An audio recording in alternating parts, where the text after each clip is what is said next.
Dartmoor prison, isolated from the outside world by walls of granite.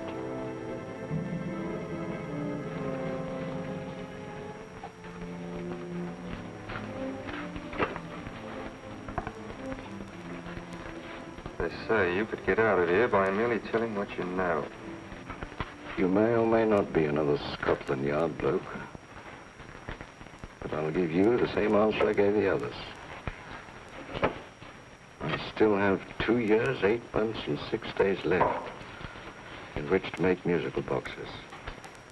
That'll be sold at auction for the benefit of this delightful sanctuary. And I intend to serve them.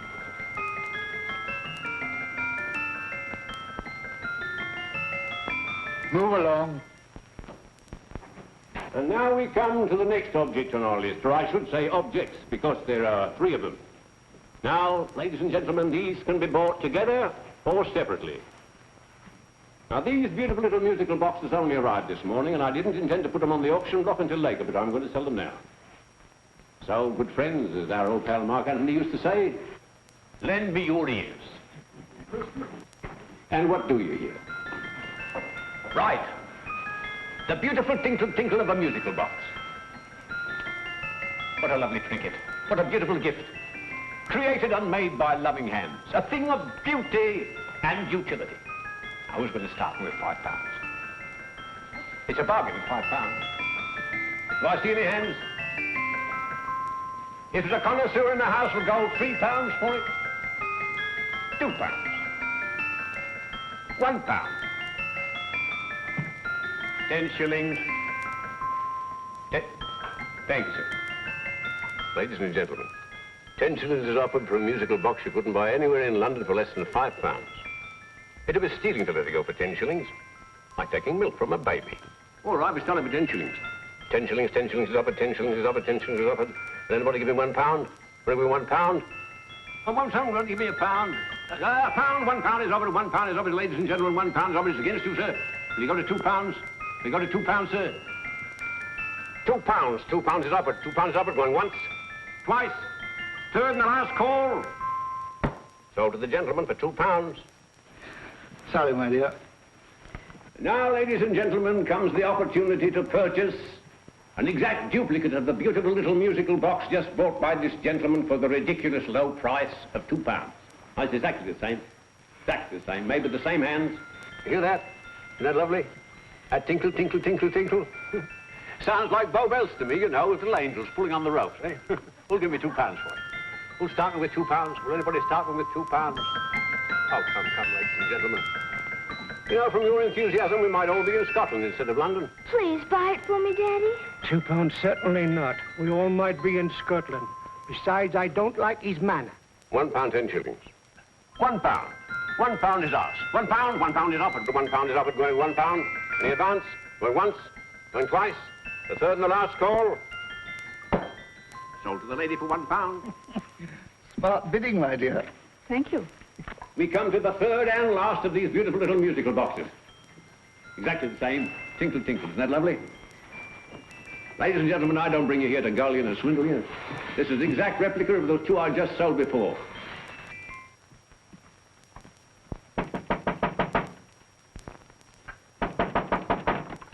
We're closed. But this is extremely important.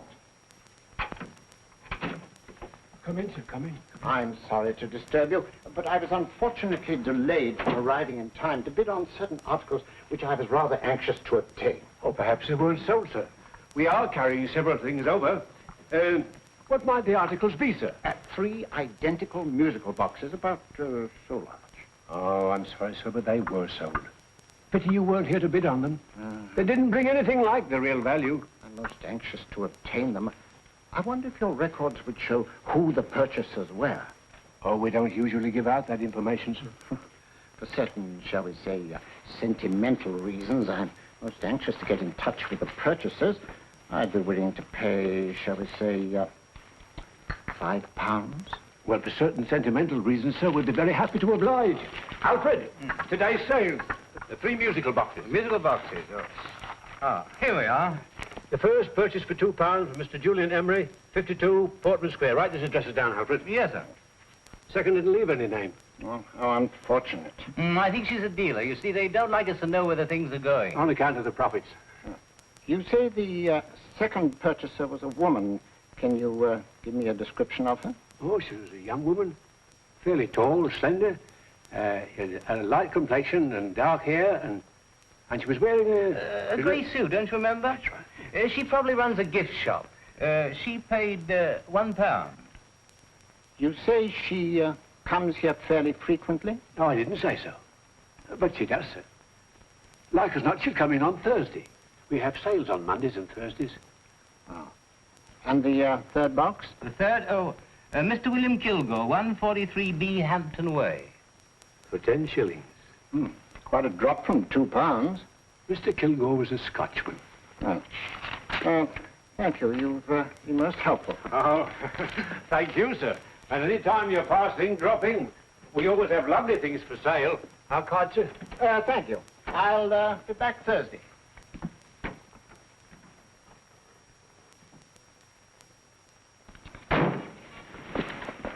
The message reached us too late.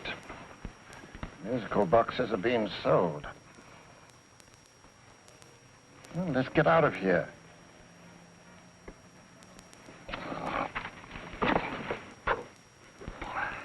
Someday you'll go too far. Reaching for a star, you fool. Yet a fool may touch a star, Colonel Cavanaugh, if he but reach high enough. But not possess it as you would. The musical boxes, they're being sold. What a pity for you, my dear Colonel. Is it my fault that the message reached us only an hour ago? Is it my fault that they were sold? You can't hold me responsible for that.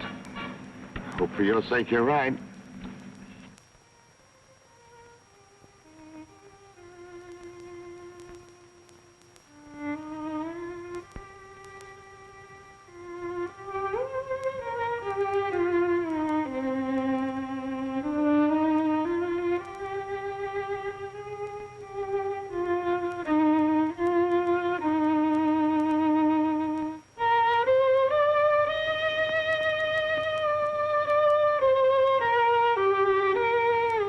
They will call upon you tonight at 7:45. A gentleman who desires to consult you upon a matter of the very deepest moment. Remember that letter, Holmes? It was written over 2 years ago. An interesting case. Devilishly interesting. Irene Adler. What a striking-looking woman from the brief glance I had of her. Seems only yesterday. What charm. What poise. And what a mind. Sharp enough and brilliant enough to outwit the great Sherlock Holmes himself. I take it the new issue of the Strand magazine is out, containing another of your slightly lurid tales. Indeed. What do you call this one? I call it A Scandal in Bohemia. Not a bad title, eh? If you must record my exploits, I do wish you'd put less emphasis on the melodramatic and more on the intellectual issues involved. What do you mean by that? Well, I do hope you've given the woman a soul. She had one, you know. By the woman, I suppose you mean Irene Adler. Yes. I shall always remember her as the woman.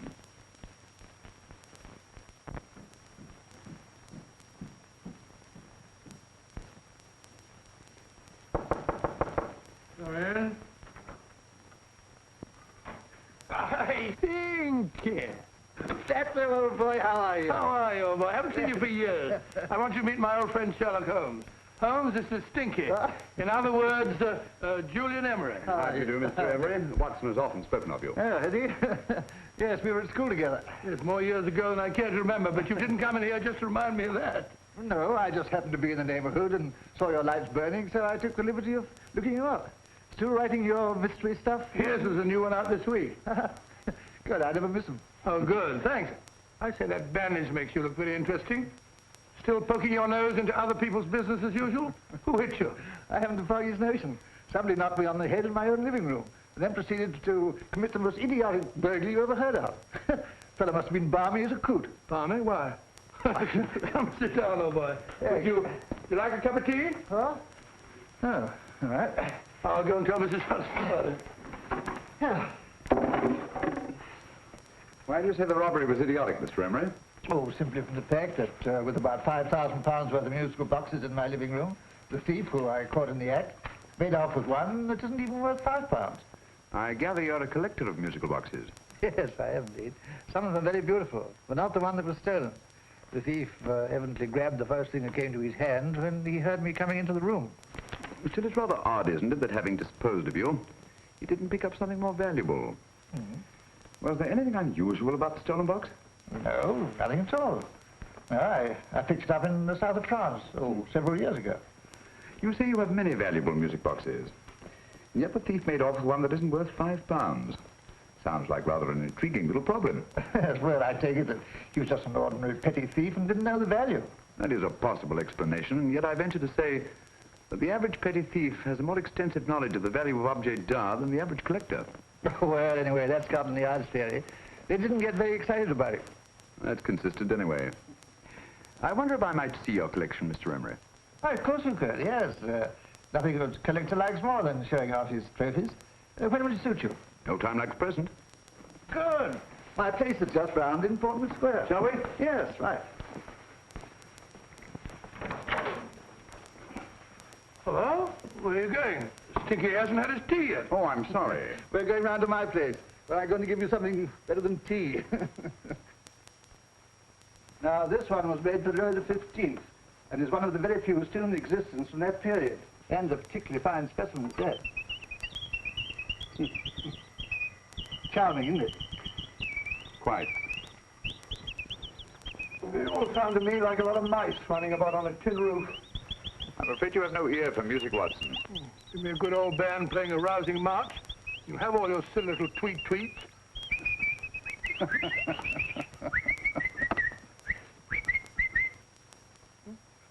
No room. This is me.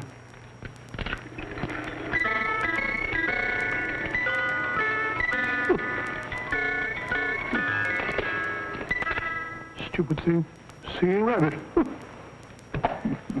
What would you say offhand is the value of a box like that, Mr. Emery? Well, it's hard to say offhand, but I think we'll bring about £500 or £600 today. It's the gem of my collection.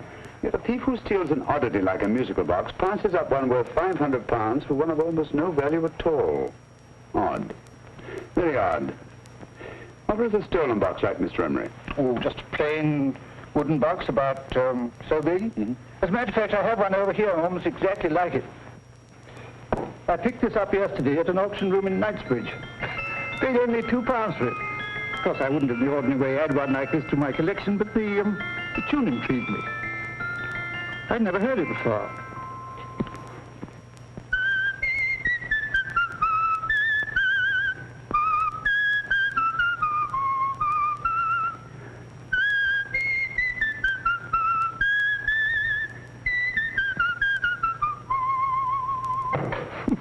You have a remarkable ear for music, Holmes. Rather an unusual melody. Sit down, Will. Thanks. You say you bought that box at an auction sale yesterday? Yes, the Gaylord auction rooms in Knightsbridge. Mm-hmm. Run by old, what's his name? Crabtree. That's the man. At what time was the robbery committed? Oh, about 3 o'clock this morning. You know, Mr. Emery, that box and the robbery might well be cause and effect, especially since you say that the stolen box outwardly resembles this one a great deal. And Scotland Yard were not particularly interested, eh? Oh, yes, but I wouldn't blame them for that, especially as I told them I was quite unable to describe the thief, except, of course, for the fact that it was definitely a man. All you remember is that you came in here and someone struck you on the head. Yes, and the next thing I knew, my man was trying to revive me. It might be wise for you to put that box away somewhere and lock it up. Oh, I don't think that's necessary. Besides, everything's insured. Well, at least if any further attempts at robbery are made, I'd suggest that you call the police, rather than running into any personal danger. Oh, come, Holmes, aren't you being a bit of an alarmist? Possibly. Oh, Mr. Gray, old Stinky. Seems to me you are making rather a mountain out of a molehill. Molehill is the word, old boy, and it's time you were in bed. Thanks so much for letting us see your place. Well, it's been glad meeting you. Holmes, I can't understand why you were so mysterious. Seems to me the petty thief explanation was the only sensible one. Really? I can't see how you can believe it was anything else. I didn't say I believed it to be anything else. The petty thief theory is the obvious one, I grant you. However, it's often a mistake to accept something as true merely because it's obvious. The truth is only arrived at by the painstaking process of eliminating the untrue. We are not able to do that in this case without further data. Rubbish, you're pulling my leg. You're trying to turn a tuppenny halfpenny robbery into an international plot. No, I'm not. I just hope that your friend Stinky is a little more cautious in the future. Just in case.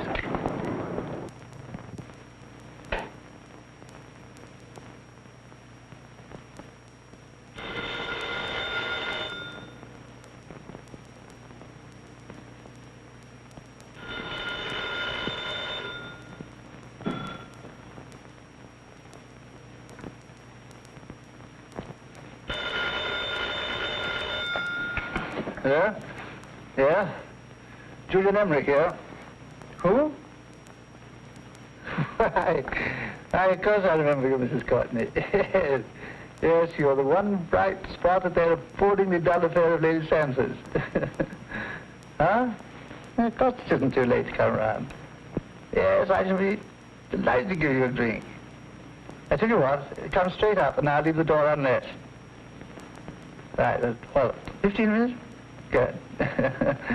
I shall be counting each moment. No, I mean that, really. Right, goodbye.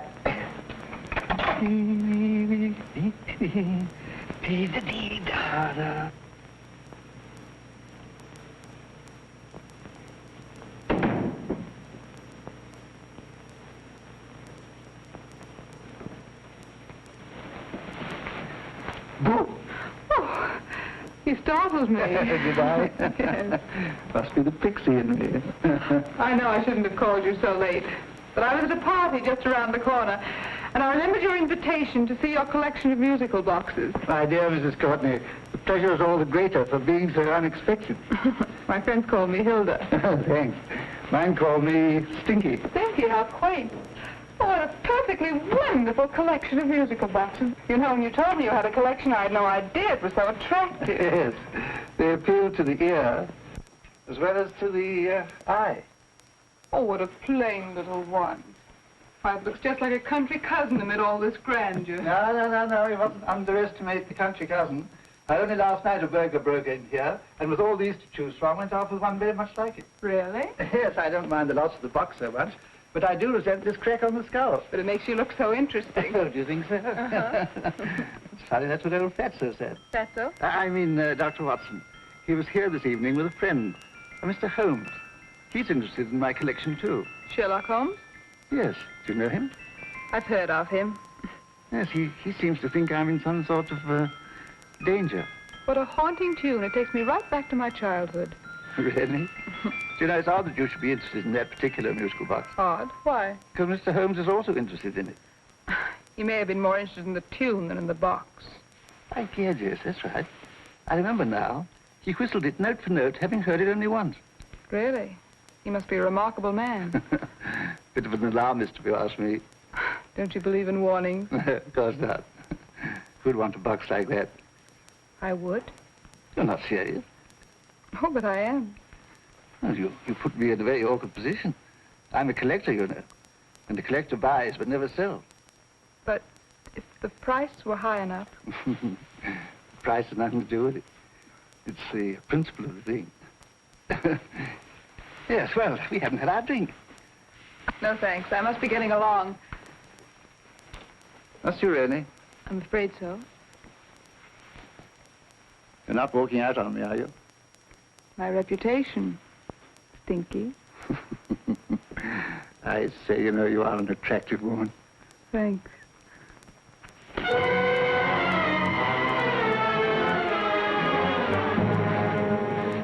You fool. I told you to wait outside. What did you have to kill him for? All I had to do was walk out with this. He held you in his arms. Don't touch him. Don't touch anything. Now get out. I'm sorry. You're sorry. What about me? This is murder. What about Scotland Yard? What about Sherlock Holmes? Now get out!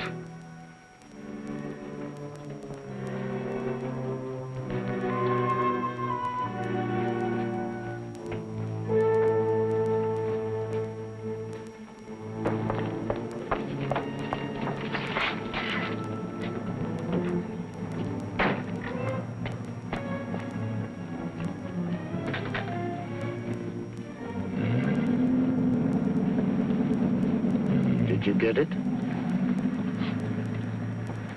Good. Did you have any trouble with him? Just a matter of murder.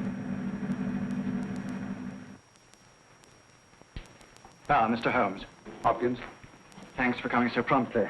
Inspector Lestrade suggested that I call through to you. Mr. Emery was the client of Mr. Holmes, Inspector. Indeed.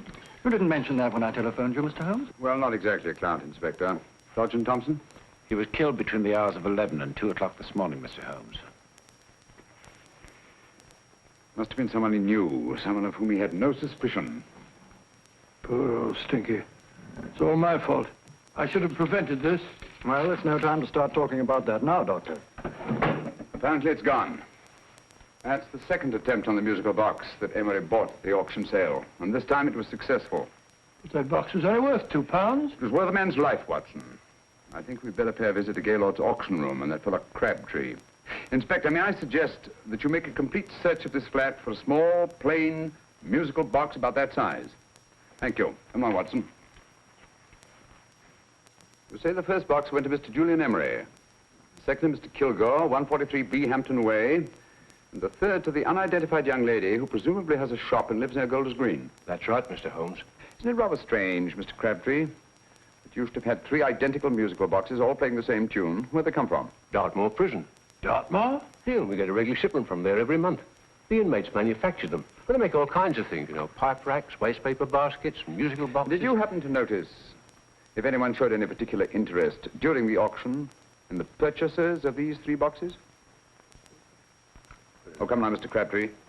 This is very literally a matter of life and death. Well, since you put it that way, Mr. Holmes, there was a gentleman came in here about an hour after closing time, and he was in an awful state, he was. He gave me £5 to tell him where the boxes had gone to. He said they had a sentimental value for him, sir. Expensive sentiment. Can you describe him? He was tall, distinguished looking, and he had grey hair and a moustache. He was quite a gentleman, sir. What was his reaction when you were unable to supply him with the address of the young lady who owned the shop? I told him the young lady usually come back on Thursday. He said he'd come back on Thursday. Now, that's tomorrow. Thank you, Mr. Crabtree. You've been very helpful. Thank you. Come along, Watson. Where are we going now, Holmes? To the home of Mr. Kilgore, the man who bought the 3rd box.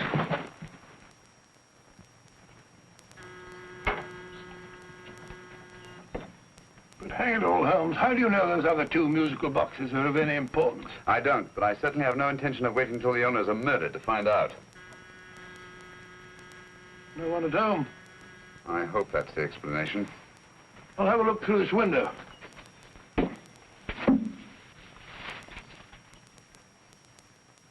Doesn't seem to be anyone there. The whole place seems deserted as far as I can see. Yes. Mr. and Mrs. Kilgore at home? No. When do you expect them? Oh, in an hour or so. There's no use you're hanging about. They don't buy nothing from peddlers. Peddlers? My good woman, this is Mr. Sherlock Holmes. Sherlock Holmes? Oh, go on. Do you mind if we come in and wait? My business is rather urgent. Well, I've got to go out and do my shopping.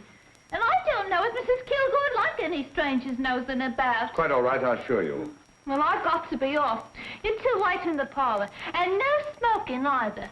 Mrs. Kilgore says it smells up the house. Funny old girl, Holmes.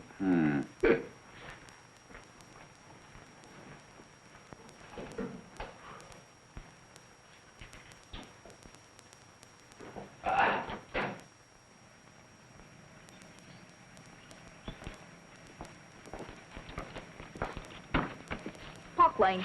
Park Lane? And what would the likes of you be doing in Park Lane? Now, don't worry about the fare, Ducky. If you know how to get to Park Lane, up it.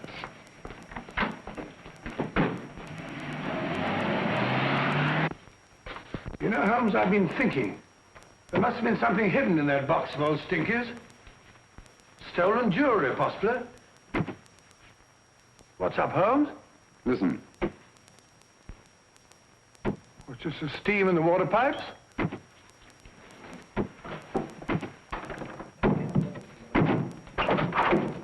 Watson! Great Scott! Come on, Holmes. Get on the chair here. It's all right, my dear. There. Now, don't worry. It's all over. There you are, dear. Don't cry anymore. She tied me up and shut me in the cupboard. I know. She won't come back. Did you show her your new musical box? Yes, she said she wanted to hear it play, and as soon as I showed it to her, she grabbed hold of me. I know. Now, don't worry. We'll buy you a new musical box. Yes, my dear, the best one in London. Watson. Oh, what a fool I've been. What do you mean, Holmes? She took the musical box out of this house and that market basket. Right under our very noses. Why could the Kilgore charwoman want to take the music box? She isn't a Kilgore charwoman. She's a consummate actress. An extremely clever, unscrupulous woman who will stop at nothing. Take care of the child, will you, Wolfella, till our parents get back. Explain everything to them. Of course I will. But, Holmes, where are you going? Somewhere, somehow. I must get to the young lady who bought that third musical box before our opponents find out. I only hope that I won't be too late. Oh, no. No, darling, you mustn't cry anymore. Now, cheer up. Would you like to hear old Uncle make a noise like a duck?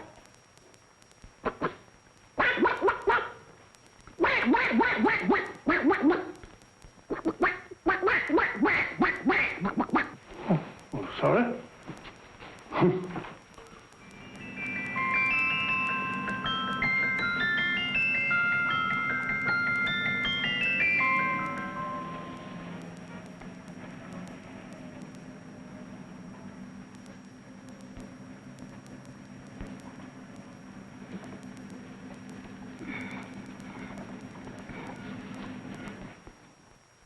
Now, ladies and gentlemen, how much am I offered for this beautiful lace Dresden china figurine? A lady of the French court. Now, this is the genuine article. What a beautiful ornament for your mantelpiece. Or you could use it as a centerpiece on the dining room table. Now, will somebody start me for £10? Will somebody start me for £10? £8? £7? All right, £5 is offered, £5 is offered, £5 is offered, £5.10, £5.15, £5.15. £6 is offered, £6, going once, going twice, the third and the last call. Have you all done? Sold to the lady from Twickenham for £6. Next, we have a real museum piece, ladies and gentlemen. A fine 19th century doll. A costume and exact replica of the holiday clothes worn by the Hungarian peasant women. Now, ladies and gentlemen, an article like this would cost you from £15 to £20 in a West End shop. I'm not going to ask you for anything like that. Who'll give me £2 for it? £2. Anybody offer me £2? £2 for the Hungarian? £2? £1. What? Does anybody give me £1? Anybody offer me £1 for the doll? £1 is offered, ladies and gentlemen. £1 is offered. Now, I'm not going to waste your valuable time or mine in trying to get one half of what this beautiful doll is worth. If the young lady can steal it for £1, that's her good fortune. So it's going once, it's going twice, the third and last call. Any more? Sold to the young lady for £1. And now, ladies and gentlemen, may I draw your attention to something which may be a great surprise to you, worthy of any collection. The only other one like it is in the British Museum. It's a Ming vase of the 7th dynasty. This vase lay in a large collection somewhere outside Rome for over 2 centuries, I understand. It was discovered there by the noted antiquarian, Sir Andrew Coppleston. Now, some of you may remember Sir Andrew Coppleston. Besides being a noted traveller and antiquarian, he's also a gentleman rider.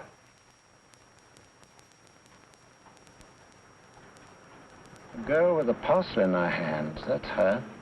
Are you sure that's the girl? Well, she fits perfectly the auctioneer's description. Follow her, Hamid.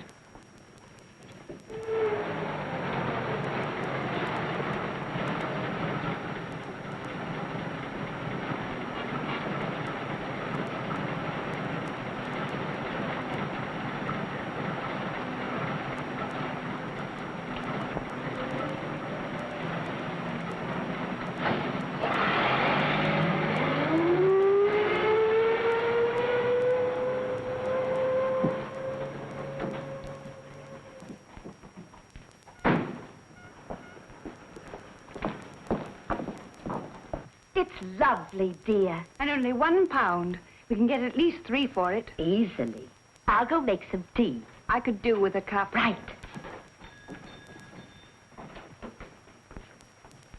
Good afternoon. Good afternoon. I'm looking for a birthday gift for a 7-year-old girl. What would you suggest? We have some lovely dolls. Now, this Hungarian I think she has enough dolls already. Books are always welcome.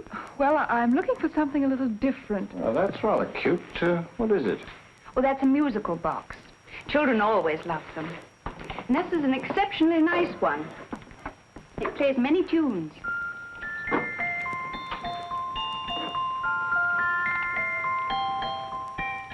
Have you any others? Yes. If you'll just step this way. I have only 2 left.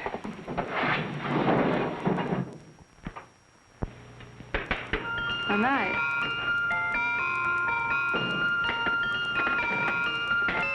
Are you sure this is all you have? I'm sorry. They're rather hard to find, you know. That's our entire allotment. I did have one other, but I sold it earlier this afternoon. But it was only a plain wooden one. It wouldn't have been a very nice gift for a child. Really? Do you happen to know who the purchaser was? Why, yes. He left his card, just in case anyone should inquire for him.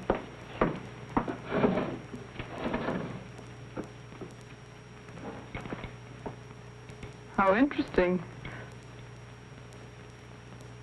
I'm sorry, but I'm afraid I'll have to look a bit further. Thank you anyway. Good afternoon. Thank you.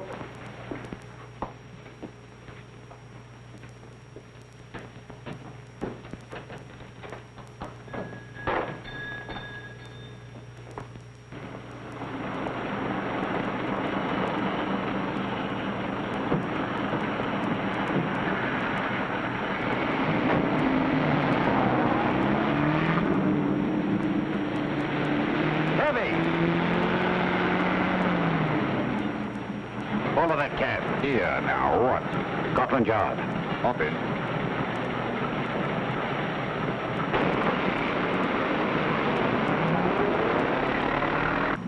Sherlock Holmes. I might have known. We thought we were the hunters, instead of which we're the hunted. We've been fools. We played right into his hands. Of course. He's had us followed. Don't look. The man in front of the toy shop. Hamid. Turn sharp right at the next corner and again at the next.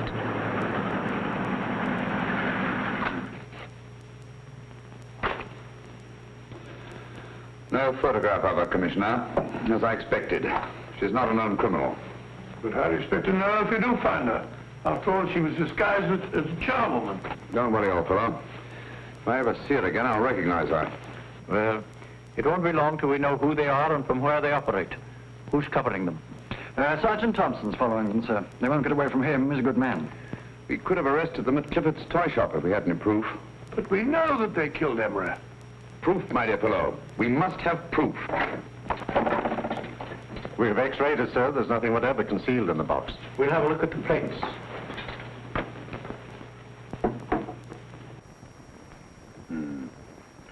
There must be some clue. And it's probably so obvious that we've all overlooked it. Seems to me we're up against a bunch of lunatics. Not lunatics, my dear fellow. Extremely astute, cold-blooded murderers. What can these little musical boxes have in them that's so important? Don't forget, they were made in Dartmoor prison. You can smuggle stuff into prison, but not out. Do you want us to break the box apart, sir, to see if there's anything the X-ray hasn't caught? No, not yet. Do you mind if I take it? Certainly. Thanks.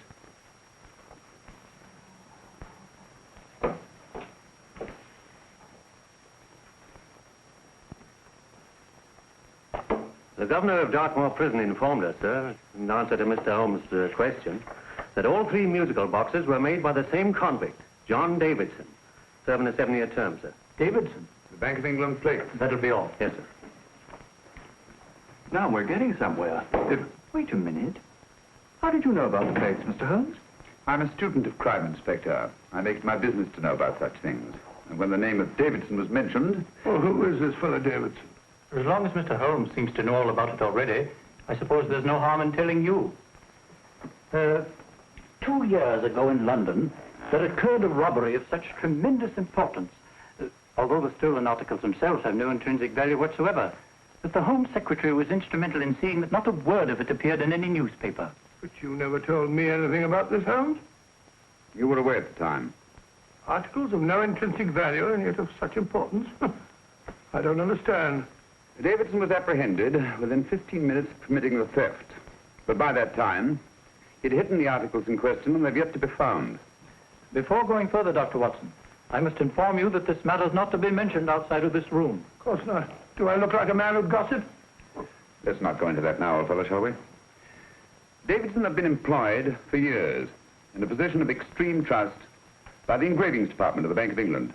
The articles he stole were nothing less than a complete duplicate set of plates for printing £5 notes. What?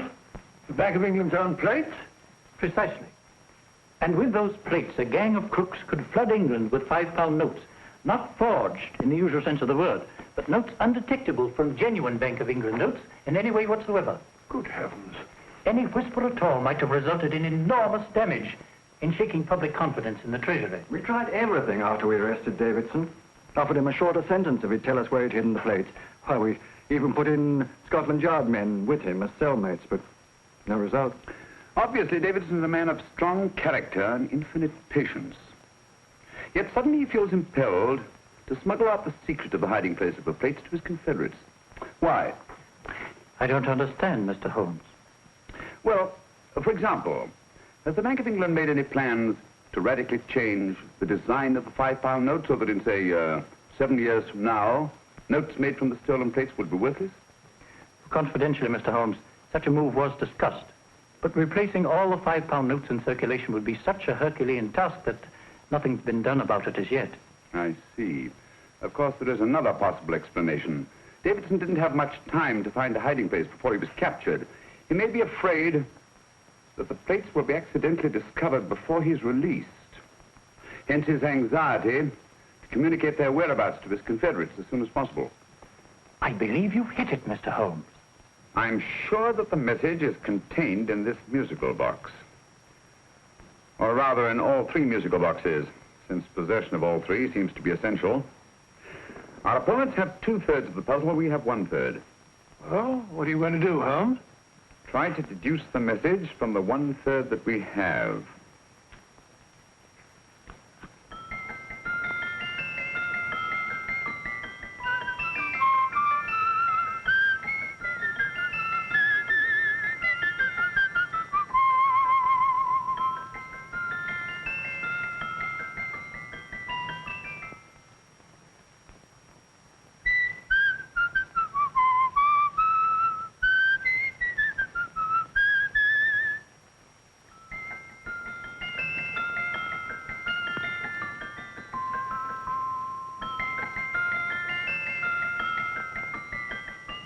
It's the same tune as the one played by Emery's musical box. And yet it's different. Sounds the same to me. The tune. Somehow the tune is the key to the mystery. It must be the tune.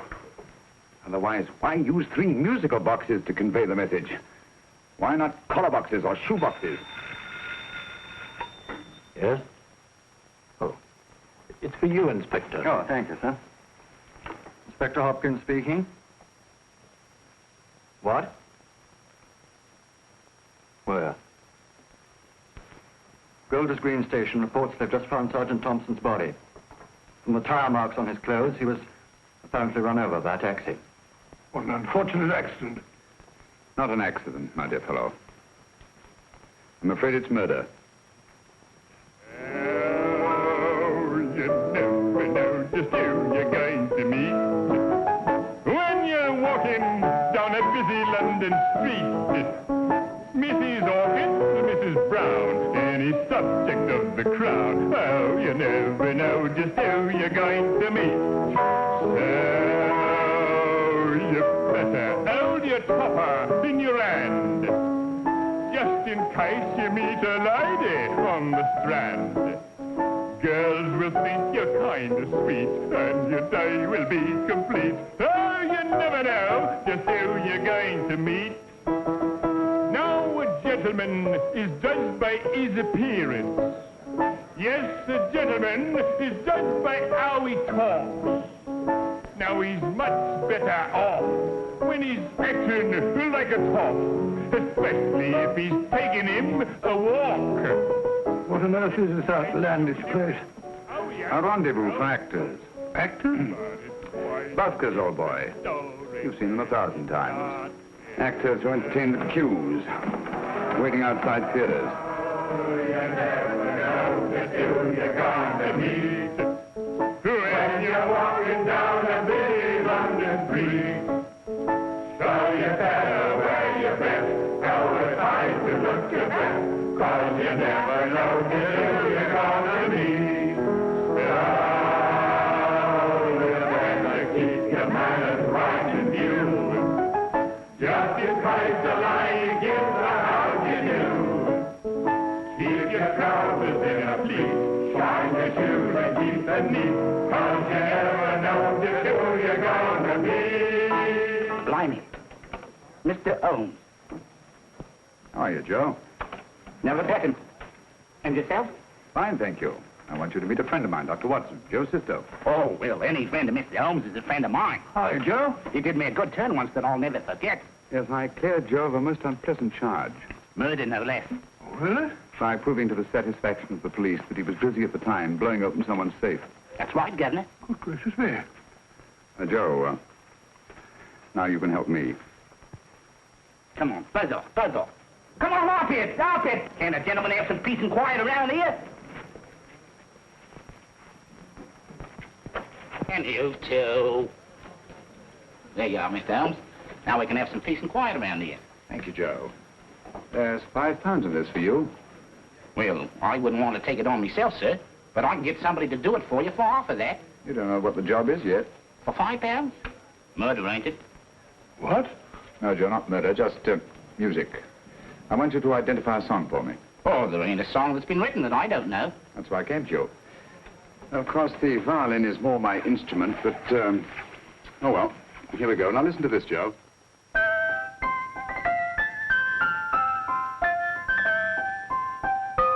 Wait a minute. You're playing that wrong. That should be E natural, not E flat. You know the song? Oh, yes. It's an old Australian song called, The Swag Man. But you're playing it all wrong. That's what I hoped you'd say. Now listen again, Joe.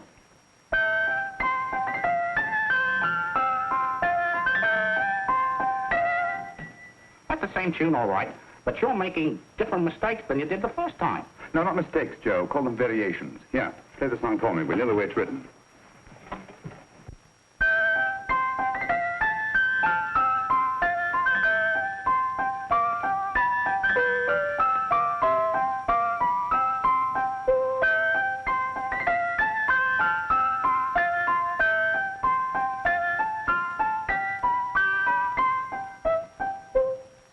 There you are. Thank you, Joe. What's it mean, Holmes? You onto something? Perhaps. I don't know yet. It's probably a code of some sort. Joe? Could you write the song down for me? The way it was originally written? Oh, sure, Mr. Holmes. But it'll take a few minutes. Mm-hmm. Here, Mabel. Pale ale. Come on, off to it. Along with it.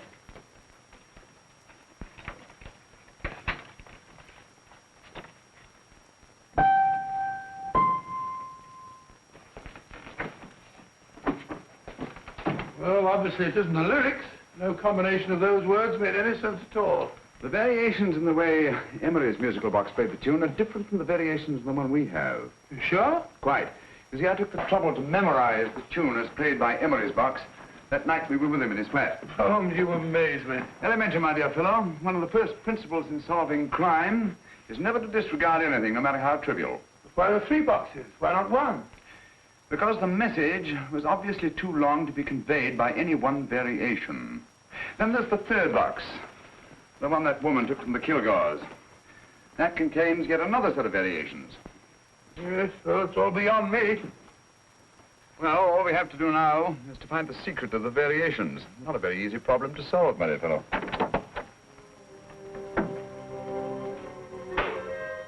Hello. What's up?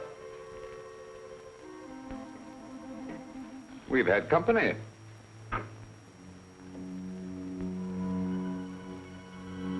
I say, this is outrageous. Ask Mrs. Hudson to come in here, will you? Right.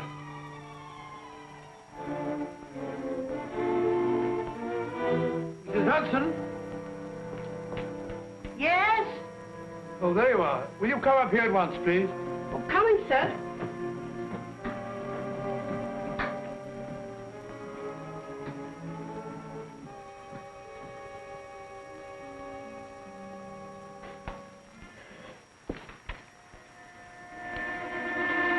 Mercy me, Mr. Holmes. What has happened? Who called while we were out, Mrs. Hudson? Just a young lady. The one who said you wanted her to wait for you. And a nice-looking old gentleman with Our her. friends again, Watson. Friends? What did the young lady look like? Oh, I couldn't see her face. She had a heavy black veil on. But she had such a nice way with her. Oh, I'm sorry, Mr. Holmes, if I've done anything wrong. But you did say I should always let clients come in and wait for you. Don't worry, Mrs. Hudson, don't worry. You had no way of knowing. It's quite all right, quite all right. Now, don't worry, Mrs. Hudson. Don't worry. Where on earth's the musical box? They didn't get it. Didn't get it? Where is it? It's in your hand. Huh? In that biscuit jar. Take the biscuits off the top. Now put your hand inside, and you'll find the music box. Well done, Holmes. Well done. Amazing.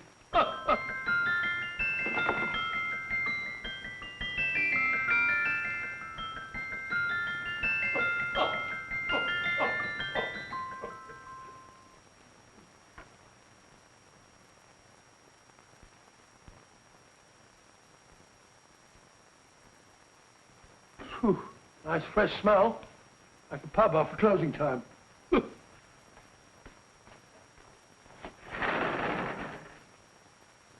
I say, Holmes, What? it's morning. Allow me to congratulate you on a brilliant bit of deduction.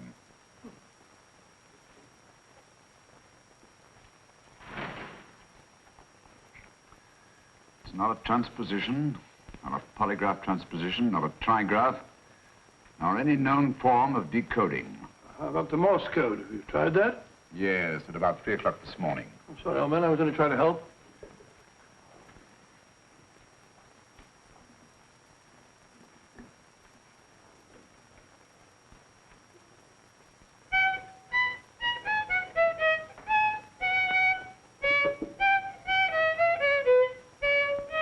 Oh, do me a favor. Not again. Must have heard that thing 1,000 times. Kept me awake all night.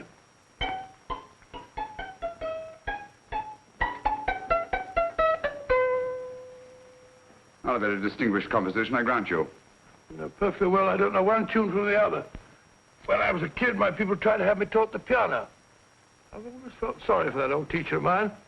The poor old girl finally reached the point of numbering the keys for me. 1, 2, 3, 4. Even then, I never progressed beyond... Numbering the keys, Watson. The 19th key of the keyboard is the 19th letter of the alphabet. S.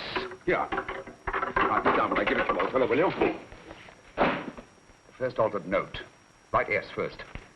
Now, the 8th key is H. The 5th key, E. The 12th key, L. The 6th key, F. S-H-E-L-F. Shelf. Your piano lessons were not in vain, old fellow. You've solved it. Thank you. Thanks, old bean. Hold it.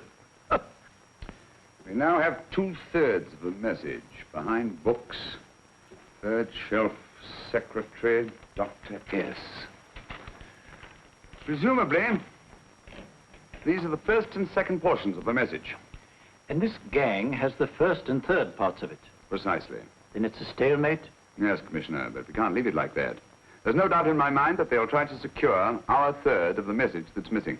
Well, I assume you've taken every precaution to guard the Clifford music box. Oh, yes, it's carefully hidden at Baker Street with Dr. Watson on guard. However, I'm reasonably certain that, difficult as it may be, we can find the plates even without the missing part of the message.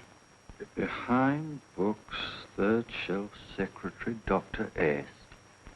Well, outside of the fact that Davidson hid the Bank of England plate somewhere in London, Mr. Holmes, I don't see that we've progressed at all. Allow me to point out to you, sir, the key words, Dr. S. It looks as if the plates were hidden in the house of the doctor. Whether S stands for his first or last initial remains to be determined by a process of elimination. Well, there must be 10,000 doctors in London with S for a first or last initial. Precisely. And every one of them will have to be questioned in person. That's why I say this is a task for Scotland Yard. It's a task, all right. But Scotland Yard has searched worse haystacks and found the needle. Well, for the time being, I'll leave the matter in your hands, gentlemen. We'll call you if and when we get a lead on our mysterious Dr. S. In the meantime, I intend to follow up a little clue concerning a cigarette.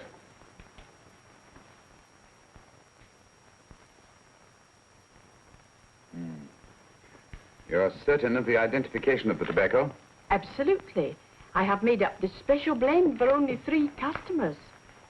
It is almost pure Egyptian, with admixture of latakia for added body, and a pinch of perique. Merely a whisper, as one might say, for elusive fragrance. Yes, yes. And the 3 customers? Major Wilson in Bombay, India. Mrs. Catherine Leamington Smith in Ireland. Yes, and the 3rd? Mrs. Hilda Courtney of Park Mansions, Bryanston Square. Thank you. Thank you very much. You've been most helpful. It is a pleasure to have been of service, Mr. Holmes.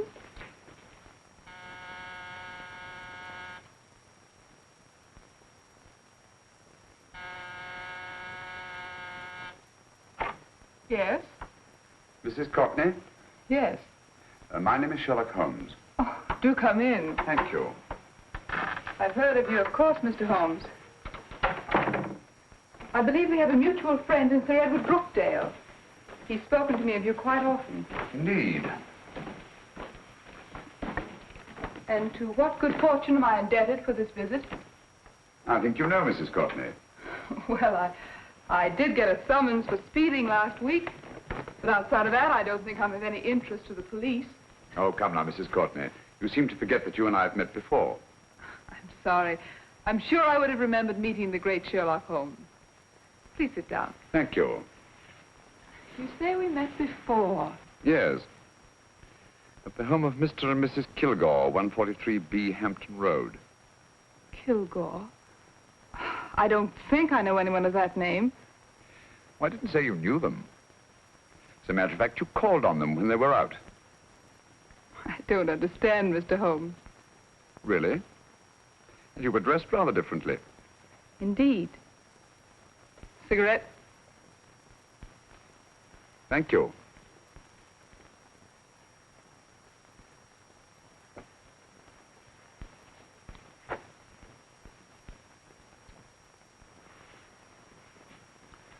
Thank you.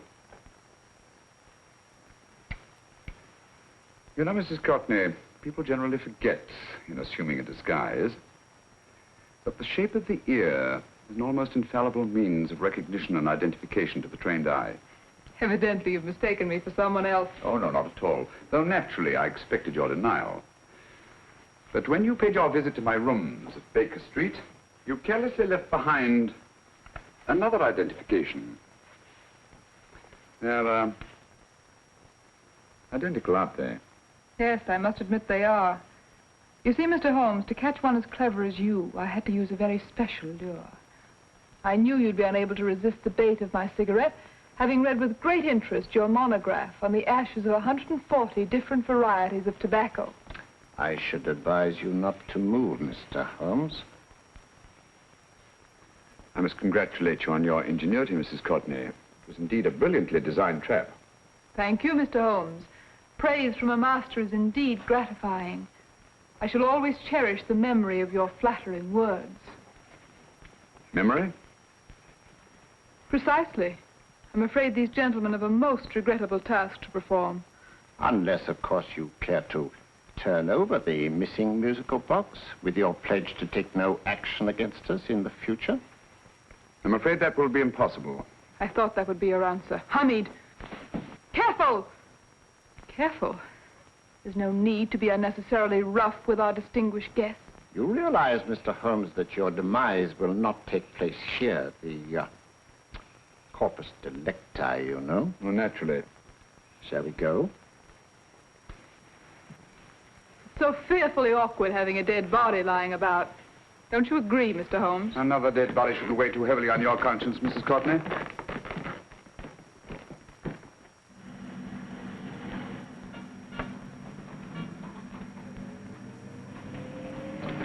You mind if I have a cigarette? Don't see why not.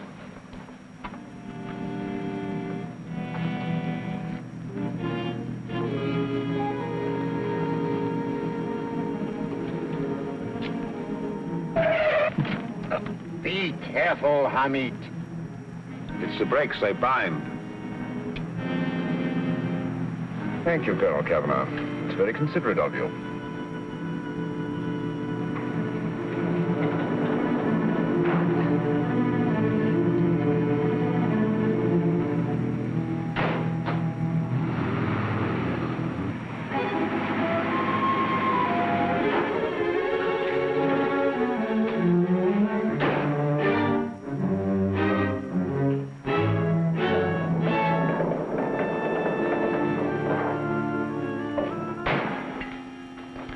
You'll be happy to know, Mr. Holmes, that your death will be a painless one.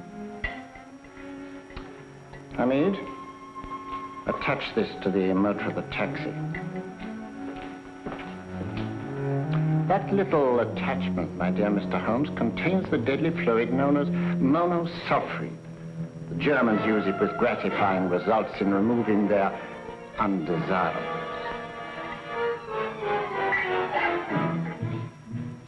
Start the motor.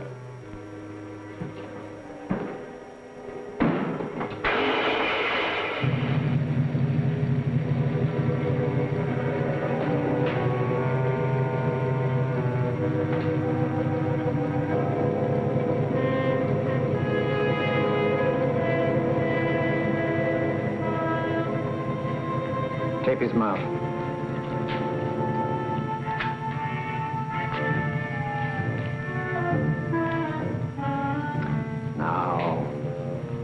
Up with him, Hamid.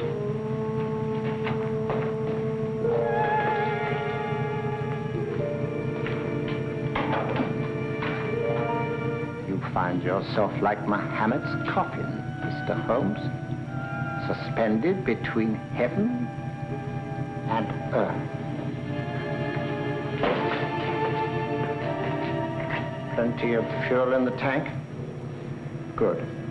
It would be too bad to have anything go wrong through so simple an oversight.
Good afternoon. Mr. Sherlock Holmes? No, I'm Dr. Watson. Oh, of course, Dr. Watson. How stupid of me. Oh, so stupid of me. Won't you come in? Well, I really came to see Mr. Holmes. Oh, I'm afraid he's out. I don't know when he'll be back. Perhaps there's something I can do. Won't you sit down? Thank you. You know, Sherlock Holmes and I have been engaged on a great many cases. Oh, really? Yes, indeed. As a matter of fact, this very moment, we're involved in one of the most baffling... Oh, well, won't you tell me your trouble? I may be able to help you. That's very kind of you, Dr. Watson.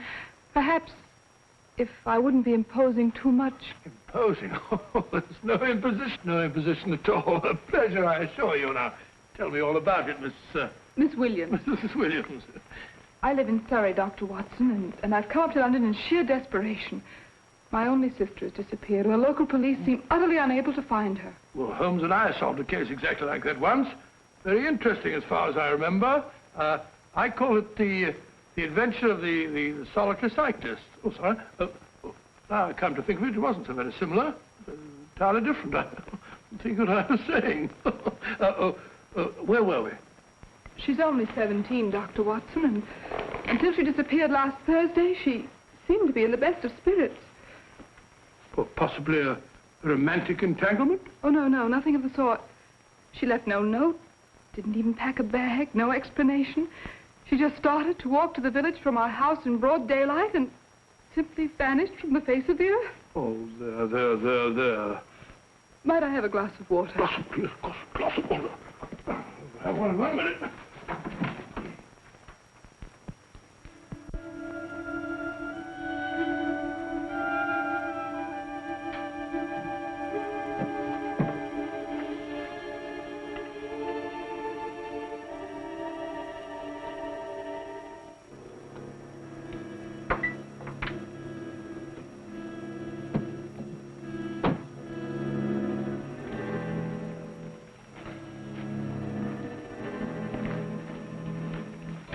There you are, my dear. Thank you, Dr. Watson.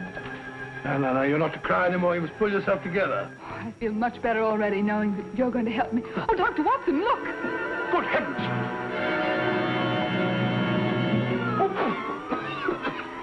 Get through the fire brigade, quickly!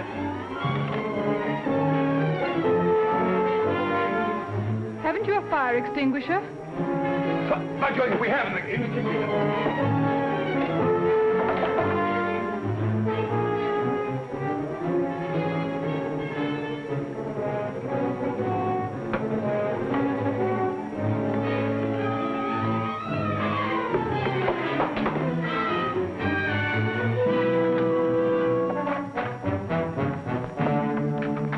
Don't you worry, Miss Williams. We'll have this thing out in no time.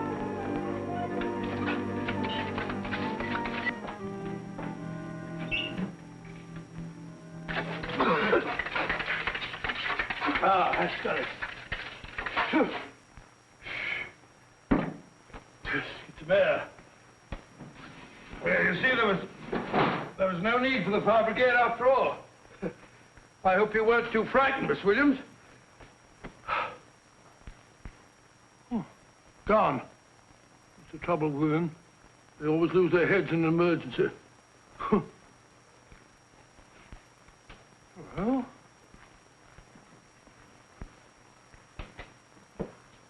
a musical box. Great Scott! Miss Williams!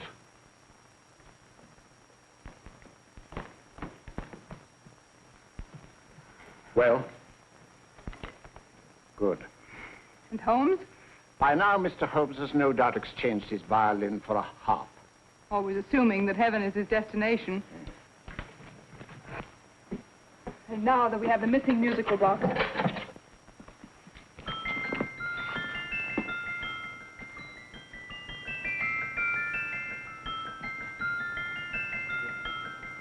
"19th note. 19th letter." Yes. He hasn't been there, you say? Holmes, where on earth have you been? I've been trying to get you at the club, at Scotland Yard, all over London. You're looking for me in the wrong places. Holmes, terrible things happened. I've been duped. That woman, she made a complete fool of me. Well, what do you mean? Well, she came here, let off a smoke bomb. I thought the whole place was on fire, and my first thought was to save the musical box. No need to say any more. She has the box. Yes. Don't blame yourself too much, old fellow. She's an extremely clever antagonist. Smoke bomb, you said? Well, you can console yourself with the thought that your charming friend is at least a reader of yours. What do you mean? If I remember correctly, you wrote about my little experiment with smoke and the cry of fire in a story you entitled A Scandal in Bohemia, which has just appeared in the Strand magazine. All right, old boy. Don't rub it in. Well, it may cheer you up to know that you made a fool of me, too. That cigarette stub was planted here for one express purpose. We're going to bandaging around this place. Bandaging? What's the matter, Holmes? You hurt? Explanations will have to wait until later. At the moment, we're faced with a problem which I fear is insurmountable. Come over here, old boy, will you? Right. Our opponents are in possession of all 3 parts of the code. And here are we, while the Bank of England plates pass into their possession. Cheer up, old fellow, cheer up. As Dr. Samuel Johnson once said, there's no problem the mind of man can set that the mind of man cannot solve. What's that, old fellow? I was just quoting Dr. Samuel Johnson. He said there is Thank you, Watson. Thank you. Leaving the front reception room, we come into the main hall, where Dr. Johnson was in the habit of passing through to have his meager meals in the dining room opposite, in company with his friend and biographer, James Boswell. We will now pass up the stairway, which remains in its natural wood finish, just as it was when the good doctor was here. The framed etching on the wall is believed to have been presented to Dr. Johnson by the distinguished painter, Sir Joshua Reynolds. I've been told here that that picture was given in by Mrs. Thrale, and it's definitely not a Reynolds. Is that important, my dear? Oh, I'm sorry. This way, ladies and gentlemen, please, this way. Move along, children, move along. The secretary's not on this floor. Patience, Hamid. I've a feeling My dear Colonel, with Sherlock Holmes out of the way, what could go wrong?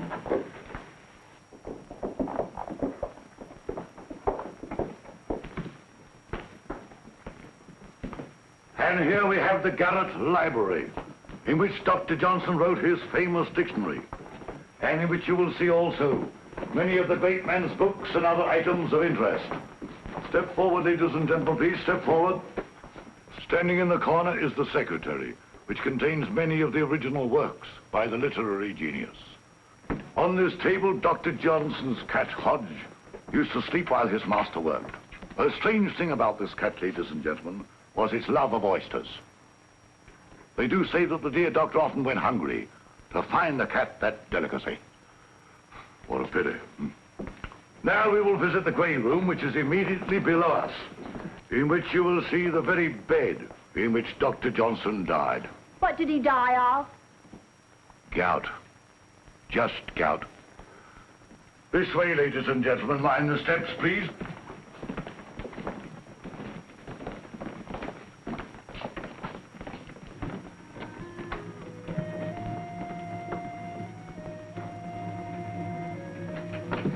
Your keys.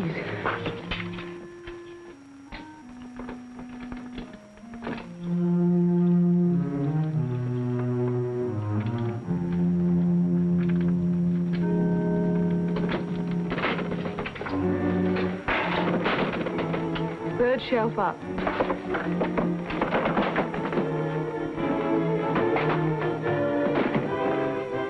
The knife.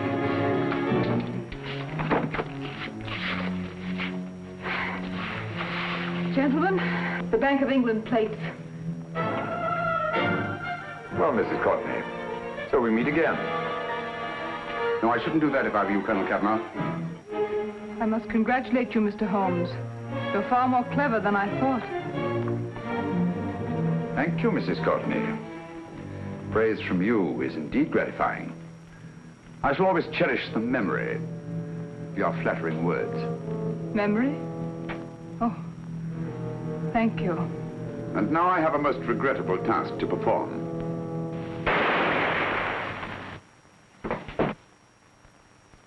Holmes! Coming, Holmes!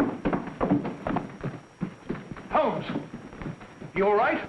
Perfectly, thank you, old fellow, but I think this gentleman on the floor requires some medical attention. We must see that he looks his best, you know, when he's hanged. Take them in charge.